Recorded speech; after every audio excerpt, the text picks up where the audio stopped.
TV देख रहे हो तुसी, मैं करण हांडा। वड्डी खबर इस वेले दी पंजाब दी सियासत दे नाल जुड़ी हुई, पंजाब सरकार दे नाल जुड़ी हुई।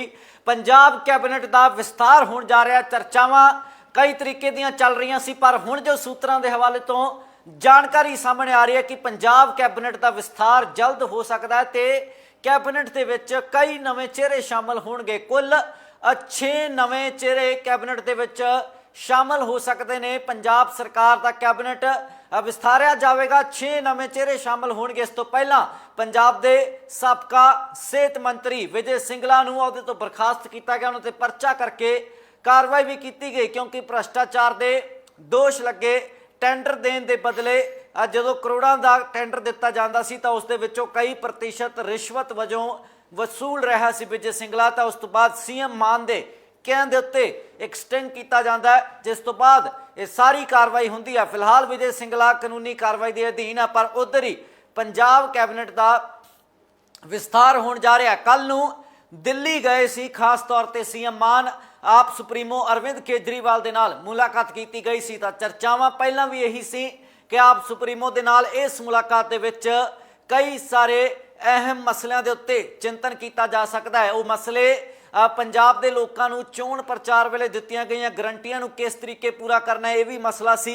एक मसला कैबिनेट विस्तार का भी सी कि कैबिनेट दे विच किहड़े-किहड़े चेहरे आउणगे, क्योंकि हुण जो जानकारी सामने आ रही है कि 6 नवें चेहरे सामने आउणगे। इस तो भाव निकलदा कि कल हुई बैठक दे विच अरविंद केजरीवाल ते सीएम मान दे विचकार हुई इस बैठक दे विच कि इन्हां 6 चेहरिਆਂ ਦੇ ਨਾਂ तय कर ले गए ने, की चर्चा हुई है।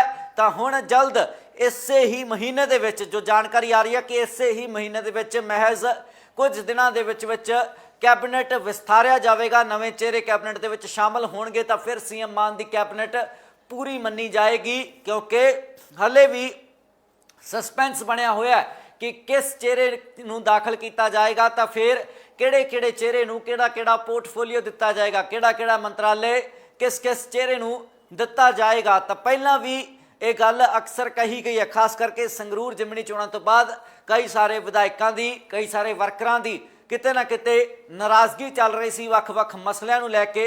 सीएम मान वालों उचेचे तौर पर सारे ही विधायकों के नाल ते सूबे के SSP ते रेंज IG वड्डे अफसरां दे नाल बैठक की गई।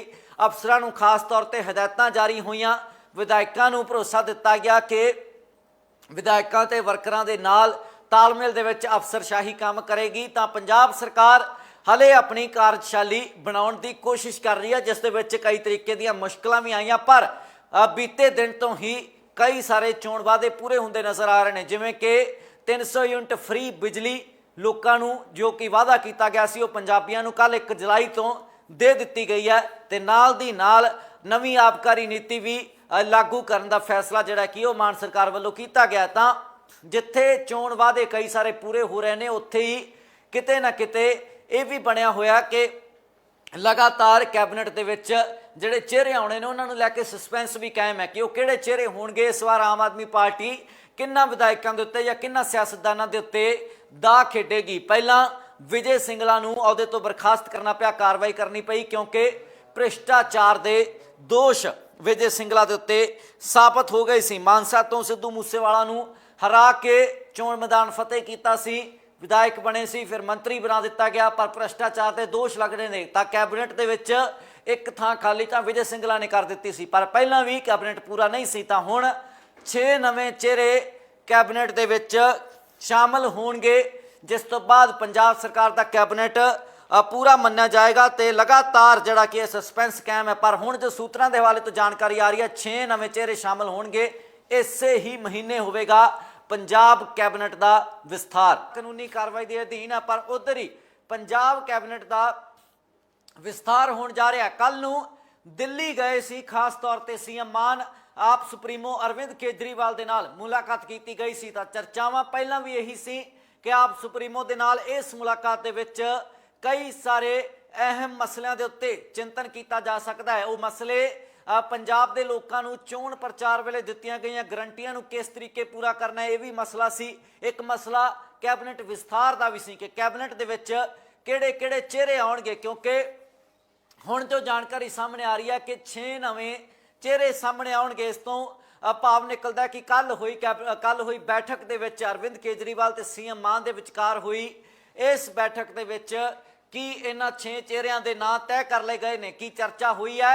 ਤਾਂ ਹੁਣ ਜਲਦ ਇਸੇ ਹੀ ਮਹੀਨੇ ਦੇ ਵਿੱਚ ਜੋ ਜਾਣਕਾਰੀ ਆ ਰਹੀ ਹੈ ਕਿ ਇਸੇ ਹੀ ਮਹੀਨੇ ਦੇ ਵਿੱਚ ਮਹਿਜ਼ ਕੁਝ ਦਿਨਾਂ ਦੇ ਵਿੱਚ ਕੈਬਨਿਟ ਵਿਸਥਾਰਿਆ ਜਾਵੇਗਾ, ਨਵੇਂ ਚਿਹਰੇ ਕੈਬਨਿਟ ਦੇ ਵਿੱਚ ਸ਼ਾਮਲ ਹੋਣਗੇ ਤਾਂ ਫਿਰ ਸੀਐਮ ਮਾਨ ਦੀ ਕੈਬਨਿਟ ਪੂਰੀ ਮੰਨੀ ਜਾਏਗੀ, ਕਿਉਂਕਿ ਹਲੇ ਵੀ ਸਸਪੈਂਸ ਬਣਿਆ ਹੋਇਆ ਹੈ ਕਿ ਕਿਸ ਚਿਹਰੇ ਨੂੰ ਦਾਖਲ ਕੀਤਾ ਜਾਏਗਾ, ਤਾਂ ਫਿਰ ਕਿਹੜੇ ਚਿਹਰੇ ਨੂੰ ਕਿਹੜਾ ਪੋਰਟਫੋਲੀਓ ਦਿੱਤਾ ਜਾਏਗਾ, ਕਿਹੜਾ ਮੰਤਰਾਲੇ ਕਿਸ ਚਿਹਰੇ ਨੂੰ ਦਿੱਤਾ ਜਾਏਗਾ। ਤਾਂ ਪਹਿਲਾਂ ਵੀ ਇਹ ਗੱਲ ਅਕਸਰ ਕਹੀ ਗਈ ਹੈ, ਖਾਸ ਕਰਕੇ ਸੰਗਰੂਰ ਜ਼ਿਮਨੀ ਚੋਣਾਂ ਤੋਂ ਬਾਅਦ ਕਈ ਸਾਰੇ ਵਿਧਾਇਕਾਂ ਦੀ, ਕਈ ਸਾਰੇ ਵਰਕਰਾਂ ਦੀ ਕਿਤੇ ਨਾ ਕਿਤੇ ਨਾਰਾਜ਼ਗੀ ਚੱਲ ਰਹੀ ਸੀ ਵੱਖ-ਵੱਖ ਮਸਲਿਆਂ ਨੂੰ ਲੈ ਕੇ। ਸੀਐਮ ਮਾਨ ਵੱਲੋਂ ਉਚੇਚੇ ਤੌਰ ਤੇ ਸਾਰੇ ਹੀ ਵਿਧਾਇਕਾਂ ਦੇ ਨਾਲ ਤੇ ਸੂਬੇ ਦੇ ਐਸਐਸਪੀ ਤੇ ਰੇਂਜ ਆਈਜੀ ਵੱਡੇ ਅਫਸਰਾਂ ਦੇ ਨਾਲ ਬੈਠਕ ਕੀਤੀ ਗਈ। ਅਫਸਰਾਂ ਨੂੰ ਖਾਸ ਤੌਰ ਤੇ ਹਦਾਇਤਾਂ ਜਾਰੀ ਹੋਈਆਂ, ਵਿਧਾਇਕਾਂ ਨੂੰ ਭਰੋਸਾ ਦਿੱਤਾ ਗਿਆ ਕਿ ਵਿਧਾਇਕਾਂ ਤੇ ਵਰਕਰਾਂ ਦੇ ਨਾਲ ਤਾਲਮੇਲ ਦੇ ਵਿੱਚ ਅਫਸਰਸ਼ਾਹੀ ਕੰਮ ਕਰੇਗੀ। ਤਾਂ ਪੰਜਾਬ ਸਰਕਾਰ ਹਲੇ ਆਪਣੀ ਕਾਰਜਸ਼ਾਲੀ ਬਣਾਉਣ ਦੀ ਕੋਸ਼ਿਸ਼ ਕਰ ਰਹੀ ਹੈ, ਜਿਸ ਦੇ ਵਿੱਚ ਕਈ ਤਰੀਕੇ ਦੀਆਂ ਮੁਸ਼ਕਲਾਂ ਵੀ ਆਈਆਂ, ਪਰ ਬੀਤੇ ਦਿਨ ਤੋਂ ਹੀ ਕਈ ਸਾਰੇ ਚੋਣ ਵਾਅਦੇ ਪੂਰੇ ਹੁੰਦੇ ਨਜ਼ਰ ਆ ਰਹੇ ਨੇ, ਜਿਵੇਂ ਕਿ 300 ਯੂਨਿਟ ਫ੍ਰੀ ਬਿਜਲੀ ਲੋਕਾਂ ਨੂੰ ਜੋ ਕਿ ਵਾਅਦਾ ਕੀਤਾ ਗਿਆ ਸੀ ਉਹ ਪੰਜਾਬੀਆਂ ਨੂੰ ਕੱਲ 1 ਜੁਲਾਈ ਤੋਂ ਦੇ ਦਿੱਤੀ ਗਈ ਹੈ, ਤੇ ਨਾਲ ਦੀ ਨਾਲ ਨਵੀਂ ਆਬਕਾਰੀ ਨੀਤੀ ਵੀ ਲਾਗੂ ਕਰਨ ਦਾ ਫੈਸਲਾ ਜਿਹੜਾ ਕਿ ਉਹ ਮਾਨ ਸਰਕਾਰ ਵੱਲੋਂ ਕੀਤਾ ਗਿਆ। ਤਾਂ ਜਿੱਥੇ ਚੋਣ ਵਾਅਦੇ ਕਈ ਸਾਰੇ ਪੂਰੇ ਹੋ ਰਹੇ ਨੇ, ਉੱਥੇ ਹੀ ਕਿਤੇ ਨਾ ਕਿਤੇ ਇਹ ਵੀ ਬਣਿਆ ਹੋਇਆ ਕਿ ਲਗਾਤਾਰ ਕੈਬਨਿਟ ਦੇ ਵਿੱਚ ਜਿਹੜੇ ਚਿਹਰੇ ਆਉਣੇ ਨੇ ਉਹਨਾਂ ਨੂੰ ਲੈ ਕੇ ਸਸਪੈਂਸ ਵੀ ਕਾਇਮ ਹੈ ਕਿ ਉਹ ਕਿਹੜੇ ਚਿਹਰੇ ਹੋਣਗੇ। ਇਸ ਵਾਰ ਆਮ ਆਦਮੀ ਪਾਰਟੀ ਕਿੰਨਾ ਵਿਧਾਇਕਾਂ ਦੇ ਉੱਤੇ ਜਾਂ ਕਿੰਨਾ ਸਿਆਸਤਦਾਨਾਂ ਦੇ ਉੱਤੇ ਦਾ ਖੇਡੇਗੀ। ਪਹਿਲਾਂ ਵਿਜੇ ਸਿੰਗਲਾ ਨੂੰ ਅਹੁਦੇ ਤੋਂ ਬਰਖਾਸਤ ਕਰਨਾ ਪਿਆ, ਕਾਰਵਾਈ ਕਰਨੀ ਪਈ, ਕਿਉਂਕਿ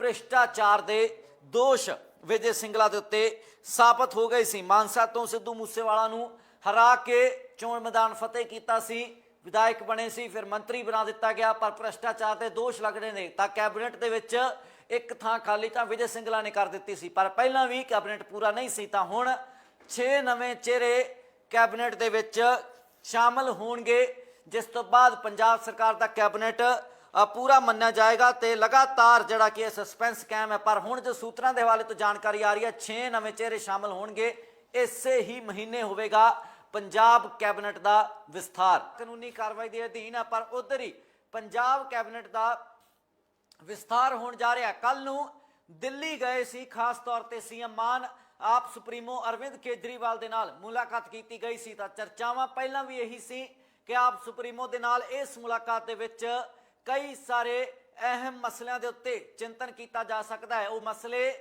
ਪੰਜਾਬ ਦੇ ਲੋਕਾਂ ਨੂੰ ਚੋਣ ਪ੍ਰਚਾਰ ਵੇਲੇ ਦਿੱਤੀਆਂ ਗਈਆਂ ਗਰੰਟੀਆਂ ਨੂੰ ਕਿਸ ਤਰੀਕੇ ਪੂਰਾ ਕਰਨਾ, ਇਹ ਵੀ ਮਸਲਾ ਸੀ। ਇੱਕ ਮਸਲਾ ਕੈਬਨਿਟ ਵਿਸਥਾਰ ਦਾ ਵੀ ਸੀ ਕਿ ਕੈਬਨਿਟ ਦੇ ਵਿੱਚ ਕਿਹੜੇ ਚਿਹਰੇ ਆਉਣਗੇ, ਕਿਉਂਕਿ ਹੁਣ ਜੋ ਜਾਣਕਾਰੀ ਸਾਹਮਣੇ ਆ ਰਹੀ ਹੈ ਕਿ 6 ਨਵੇਂ ਚਿਹਰੇ ਸਾਹਮਣੇ ਆਉਣਗੇ। ਇਸ ਤੋਂ ਭਾਵ ਨਿਕਲਦਾ ਕਿ ਕੱਲ ਹੋਈ ਬੈਠਕ ਦੇ ਵਿੱਚ ਅਰਵਿੰਦ ਕੇਜਰੀਵਾਲ ਤੇ ਸੀਐਮ ਮਾਨ ਦੇ ਵਿਚਕਾਰ ਹੋਈ ਇਸ ਬੈਠਕ ਦੇ ਵਿੱਚ ਕੀ ਇਹਨਾਂ 6 ਚਿਹਰਿਆਂ ਦੇ ਨਾਂ ਤੈਅ ਕਰ ਲਏ ਗਏ ਨੇ, ਕੀ ਚਰਚਾ ਹੋਈ ਹੈ। ਤਾਂ ਹੁਣ ਜਲਦ ਇਸੇ ਹੀ ਮਹੀਨੇ ਦੇ ਵਿੱਚ ਜੋ ਜਾਣਕਾਰੀ ਆ ਰਹੀ ਹੈ ਕਿ ਇਸੇ ਹੀ ਮਹੀਨੇ ਦੇ ਵਿੱਚ ਮਹਿਜ਼ ਕੁਝ ਦਿਨਾਂ ਦੇ ਵਿੱਚ ਕੈਬਨਿਟ ਵਿਸਥਾਰਿਆ ਜਾਵੇਗਾ, ਨਵੇਂ ਚਿਹਰੇ ਕੈਬਨਿਟ ਦੇ ਵਿੱਚ ਸ਼ਾਮਲ ਹੋਣਗੇ ਤਾਂ ਫਿਰ ਸੀਐਮ ਮਾਨ ਦੀ ਕੈਬਨਿਟ ਪੂਰੀ ਮੰਨੀ ਜਾਏਗੀ।